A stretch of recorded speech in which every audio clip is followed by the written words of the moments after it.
안녕하세요, 여러분. 오늘 우리가 함께 파헤쳐볼 이야기는요. 세상이 말하는 뻔한 성공 기준을 완전히 뒤집어 엎고 우리 삶에 숨겨진 아주 심오한 진짜 목적을 찾아내는 흥미로운 메시지입니다. 바쁘게 살다 보면 솔직히 내 가치가 대체 뭘까 하고 잊고 살 때가 진짜 많잖아요. 그래서 오늘은 광주 무등교에서 전해진 메시지를 바탕으로 우리가 얼마나 어마어마한 가치를 지닌 존재인지 완전히 새로운 시각으로 조명해 보려고 합니다. 자, 바로 시작해 볼까요? 먼저 아주 매력적인 철학적 역설 하나로 문을 열어볼게요. 바로 장자의 사상에서 나온 무용지용이라는 개념인데요. 쉽게 말해서 세상이 저건 진짜 쓸모없어 하고 내다버리는 것들 속에 사실은 거대하고 결정적인 쓰임새가 숨어 있다는 뜻입니다. 이게 놀랍게도 성경적 진리하고 완벽하게 맞아떨어지거든요.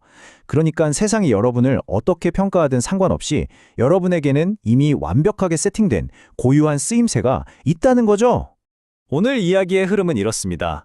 유용성의 역설부터 시작해서 잡초가 가진 뜻밖의 가치, 금보다 중요한 순결함, 유명한 새나무 이야기, 그리고 마지막으로 주인의 손에 붙들린다는 것의 의미까지 쭉 한번 따라와 보시죠. 그럼 첫 번째 주제, 유용성의 역설입니다. 모든 것에는 다 이유와 목적이 있다는 이야기부터 해볼게요. 우리 자존감의 든든한 기초를 찾으려면 아예 창조의 새벽으로 거슬러 올라가야 합니다. 신이 우주를 만들 때 그냥 심심해서 무작위로 툭툭 던져놓은 게 아니거든요. 생명체 하나하나에 아주 특별하고 가치 있는 목적을 부여했습니다. 히브리어 토부, 많이들 들어보셨죠? 보시기에 심이 좋았더라 라는 뜻인데요. 창조주가 그 하나하나의 쓸모를 보고 너무 깊어서 어쩔 줄 몰라 했다는 그런 엄청난 의미가 담겨 있습니다. 여러분의 존재 자체도 바로 이 토부 그 자체라는 거죠. 두 번째 파트, 잡초의 가치입니다. 농부들의 영원한 골칫거리가 어떻게 생태계의 필수품이 되는지 한번 볼까요? 강연자분이 농부의 아들로 자라셨대요. 뙤약볕 아래에서 진짜 한 6시간 동안 제초제를 뿌려가며 지독한 잡초들이랑 사투를 벌이셨다고 합니다. 주말 농장 해보신 분들은 100% 공감하시죠? 뽑아도 또 나오는 그 징글징글한 잡초들. 그냥 nom사망치는 주범이라고만 생각하기 쉬운데요. 근데 잠깐만요. 사실 이 잡초들이 생태계를 살리는 슈퍼히어로라는 사실을 알고 계셨나요? 한여름 땡볕에 흙이 바짝 마르지 않게 덮어주고 비가 쏟아질 땐 흙이 쓸려 내려가지 않게 꽉 잡아주거든요.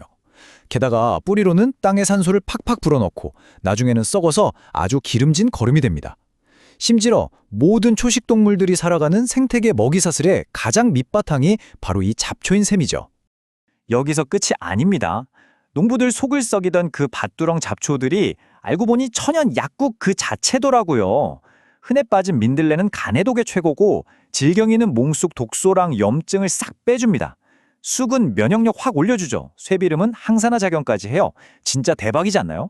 길바닥에 핀 귀찮은 잡초 하나에도 이렇게 어마어마한 쓰임새가 세팅되어 있는데 하물며 여러분이라는 존재는 대체 얼마나 대단한 가치를 품고 태어났겠냐는 겁니다. 이어서 세 번째 파트, 금보다 순결입니다. 우리가 그릇의 가치를 어떻게 재정의해야 하는지 살펴볼게요. 세상의 기준과 하나님의 기준, 이 두 가지를 딱 놓고 보면 정말 극명하게 다릅니다. 솔직히 세상은 우리가 금수저인지 어느 명문대를 나왔는지 스펙이 얼마나 빵빵한지 이런 겉보기에 화려한 재질을 주로 보잖아요. 하지만 성경에 나오는 하나님의 기준은 완전히 다릅니다. 겉모습이 번쩍이는 금이든 투박한 진흙이든 아무 상관 안 하신대요.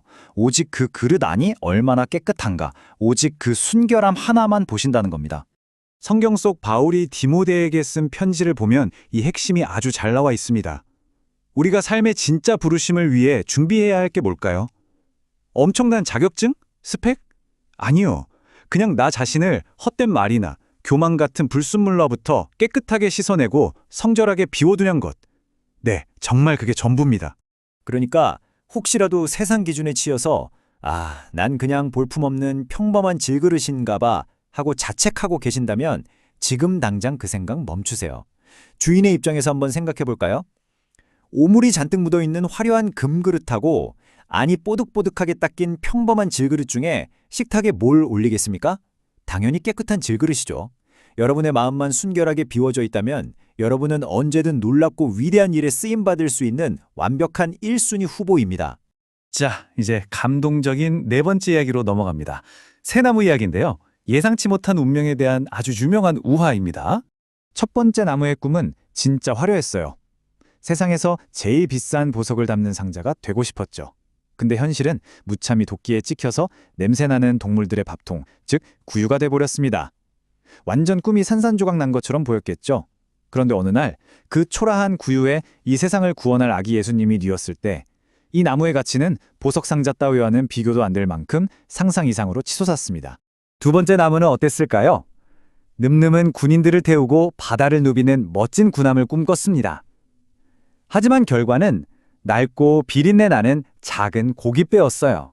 참 아이러니하죠? 그런데 예수님이 수많은 군중에게 복음을 전하기 위해 딱 올라타신 배가 바로 그 냄새나는 고깃배였습니다.